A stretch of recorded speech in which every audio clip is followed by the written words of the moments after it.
Hadirin jemaah Jumat rahimakumullah. Beberapa waktu yang lalu, selepas hari raya Idul Fitri, ada seorang nenek-nenek yang datang kepada saya. Secara tutur, beliau ini masih saudara dan tutur nenek. Dan yang siogianya yang datang berhari raya itu adalah saya ke rumah beliau, bukan beliau yang datang ke rumah saya. Beliau datang dengan becak, dengan tongkatnya, dan ketika melihat itu saya sudah curiga bakal ada sesuatu yang penting yang akan disampaikan dan tepat sekali. Begitu sampai di dalam rumah, beliau pun akhirnya menceritakan isi hatinya akan perilaku anak laki-lakinya terhadap dirinya. Beliau menceritakan bahwa selama ini seorang nenek yang sudah ditinggal lama oleh suaminya, yang kemudian tinggal dengan anak laki-lakinya, yang kemudian si ibu menceritakan bahwa si anak laki-laki yang harusnya bertanggung jawab dan penuh cinta, pengasuhan, perawatan terhadap ibunya yang sudah tua ini, tapi ternyata tidak seperti yang diharapkan.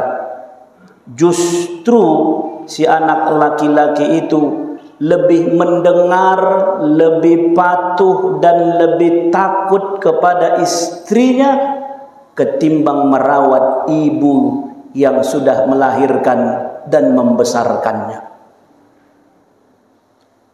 Apa yang diceritakan oleh si ibu ini terkait tentang bagaimana sikap anak laki-lakinya, kemudian saya terus teringat kepada kisah seorang sahabat Nabi yang bernama Alqamah. Sahabat Nabi Alqamah ini, bapak jemaah yang dirahmati Allah, sebelum menikah dengan istrinya, sayang betul dia dengan ibunya. Sayang betul dia kepada ibunya, sampai ibunya begitu sayang juga kepada dirinya. Tapi sayangnya Alqamah kepada ibunya berubah ketika dia sudah menikah dengan istrinya. Perhatiannya lebih banyak kepada istrinya ketimbang kepada ibunya. Kepatuhannya pun lebih besar akhirnya kepada istrinya ketimbang kepada ibunya. Dalam sejarah itu dicatatkan, dalam riwayat itu, Alqamah saking takutnya kepada istrinya ketika ibunya meminta sesuap nasi, meminta sedikit uang untuk kehidupan, Alqamah pun harus mengatakan, dan aku harus minta izin terlebih dahulu kepada istriku untuk memberi kebutuhan ibu yang telah mengandungnya 9 bulan 10 hari, melahirkannya dengan pilihan hidup dan mati, koyak rahimnya, kemudian dibesarkan dengan keringat air susunya yang kemudian membentuk daging dan tulangnya. Harus izin terlebih dahulu kepada istrinya memberikan nafkah kepada emaknya yang sudah tua. Begitu juga ketika memilihkan pakaian, begitu juga dengan memilihkan makanan, dia dulukan istrinya ketimbang emaknya. Sampai akhirnya berhari-hari sakaratul maut Alqamah tak juga meninggal, sampai akhirnya dilaporkan kepada Nabi SAW, panggil ibu Alqamah. Dan ternyata memang betul bahwa permasalahan Alqamah ada pada emaknya. Pada saat itu ibu Alqamah mengatakan, "Ya Rasulullah, anakku ini dulu luar biasa sayangnya samaku. Tapi begitu dia sudah menikah, pindah sayangnya kepada istrinya, pindah kepatuhan dan perhatiannya kepada istrinya. Maka sakit hatiku dibuatnya dengan beberapa kelakuannya, aku tak akan memaafkan anakku Alqamah." Nabi SAW kemudian perintahkan Bilal bin Rabah, "Bilal, kumpulkan kayu bakar, kita akan bakar Alqamah. Lebih baik dia cepat mati di dunia ini ketimbang dia tersiksa sakaratul maut." Akhirnya ibu mana yang tega melihat anaknya mati dibakar? Kemudian Rasulullah SAW pun mendengar ibu Alqamah mengatakan, "Ya Rasulullah, saksikan aku sudah memaafkan Alqamah." Saudaraku jamaah Jumat yang dirahmati Allah, apa yang saya alami dan laporan yang mungkin sampai kepada saya, mungkin itu adalah satu di antara sekian banyak cerita-cerita kehidupan di dunia ini. Cerita-cerita di tengah-tengah kita. Betapa tidak sedikit anak yang tak peduli kepada ayah emaknya. Satu orang ibu yang janda mungkin bisa membesarkan anak-anaknya yang 7 orang. Tapi 7 orang anak belum tentu bisa mengurus emaknya yang 1 orang. Tak sedikit anak-anak yang dengan kesibukannya kemudian mengantarkan emaknya ke panti jompo. Tak sedikit anak-anak yang dengan alasan kesibukannya kemudian tak sempat lagi mengurus emaknya. Jangankan mengurus, menelpon pun terkadang sangat jarang. Sampai datang mamanya memeriksakan HP-nya ke konter HP, menanyakan apakah HP-nya masih bagus atau tidak, karena saking tak pernahnya anaknya menelponnya. Bahkan hari raya kemarin ada orang tua juga yang sampai mengatakan anaknya tinggal dalam satu kota, tapi juga tidak datang berkunjung berhari raya ke rumah emaknya yang tinggal 1 orang. Dia lebih takut kepada istrinya, dia lebih pedulikan mertuanya. Dan memang karena kesalahan dari awal, ketika seorang istri punya harta lebih dari suami, pencarian istri lebih banyak dari suami, kemudian si keluarga istri lebih kaya dari suami, apalagi sampai modal suami dimodali oleh mertua, apalagi dimodali oleh istri, maka tak sedikit suami yang akhirnya takut di hadapan istrinya, tak bisa bicara. Bahkan ketika untuk mengurus emaknya sendiri pun dia tidak sanggup dan tidak berdaya di hadapan istrinya. Hati-hati jemaah yang dirahmati Allah. Ridallah fi ridal walidain. Bahwa sesungguhnya keridhaan Allah terletak pada keridhaan kedua orang tua. Wa sukhtullah fi sukhtil walidain. Kemurkaan Allah terletak pada kemurkaan kedua orang tua. Orang-orang tua kita dari dulu sudah menceritakan kisah-kisah anak durhaka. Tidak ada ceritanya orang yang sukses dunia akhirat ketika durhaka sama ayah emaknya. Kita di Labuhan Batu ada kisah si Kantan. Di daerah Sidimpuan sana ada cerita, di Madinah sana ada cerita anak-anak yang durhaka, sampuraga.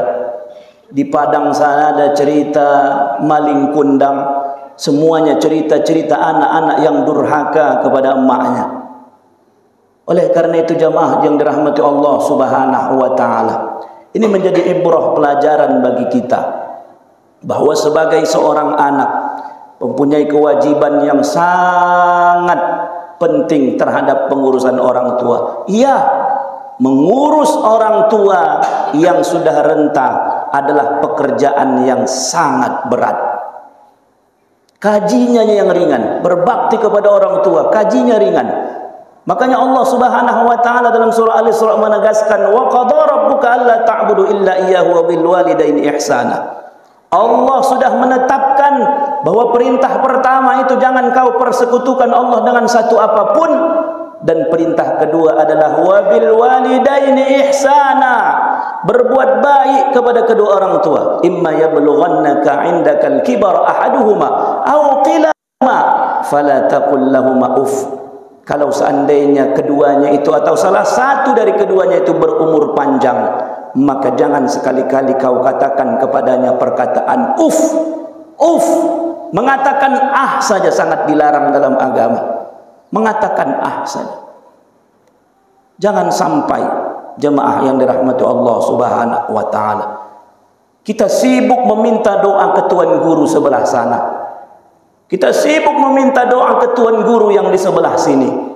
Kita lupa bahwa ada keramat hidup yang ada di rumah kita yang doanya sangat mustajab, yaitu doa kedua orang tua yang tidak ada penghalangnya antara kita dengan Allah Subhanahu wa taala.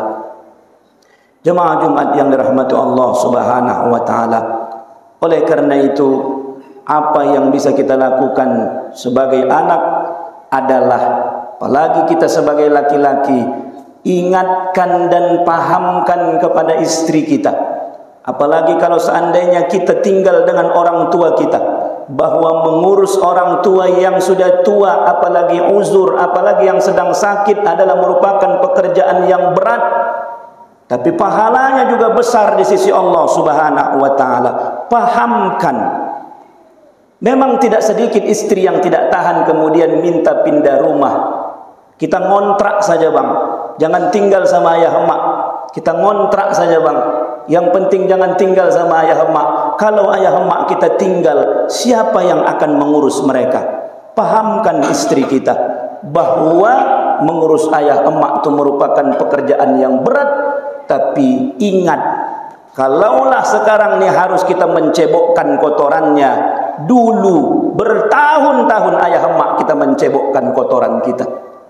Kalau sekaranglah kita harus menyuapkan makannya, dulu bertahun-tahun dia suapkan makannya. Bukan sekedar menyuapkan makan kita, dia cari nafkah untuk bisa kita makan.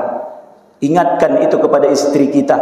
Jangan sampai bisa istri membanding-bandingkan, bahkan menyuruh memilih, kau pilih aku atau pilih emakku, kau pilih aku atau kau pilih emakmu, adalah merupakan pernyataan yang tidak baik dari seorang istri. Tugas kita adalah pahamkan kepada diri kita bahwa keberkahan kita adalah ketika mengurus orang tua yang sudah renta, dan kepada istri kita pahamkan untuk bisa bersabar. Berapa tahunlah lagi kesempatan kita untuk berbakti kepada mereka. Kalau dulu orang tua kita mengurus kita ketika sakit, dia berharap bahwa kita akan sehat dan akan tumbuh menjadi besar. Tapi kalau kita sekarang mengurus orang tua yang sedang sakit, takkan ada harapan dia akan sembuh dan berumur panjang. Tinggal kesempatan bagi kita berbakti. Jangan sampai nanti kesempatan itu sudah hilang kepada kita.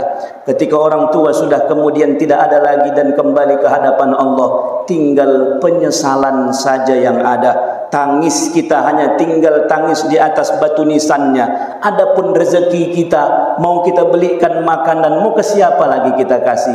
Adapun rezeki kita, mau kita belikan dia baju, kepada siapa lagi kita kasih? Tak lagi bisa dinikmatinya. Maka selagi ada rezeki kita, puas-puaskan mengurus orang tua. Habis harta kita, habis uang kita untuk mengurus orang tua, semuanya insya Allah menjadi harapan ibadah di hadapan Allah Subhanahu wa ta'ala. Semoga Allah berikan kepada kita anak-anak yang saleh, yang berbakti kepada kedua orang tua, dan kepada kita yang masih diberikan kesempatan bertemu kepada kedua orang tua, puas-puaskan berbakti kepada keduanya. Dan apabila di antara kita sudah kembali orang tua ke hadirat Allah, tetap kita berbakti setidak-tidaknya dengan mengirimkan bacaan-bacaan Al-Quran, bersedekah atas keduanya, dan tetap mendoakan, memohonkan ampun untuk keduanya. Barakallahu li wa lakum fil Qur'anil azim, wa nafa'ani wa iyyakum bima fihi minal ayati wa dzikril hakim. Aqulu qawli hadza wa astaghfirullaha li wa lakum wa lisairil muslimina wal muslimat fastaghfiruhu innahu huwal ghafurur rahim.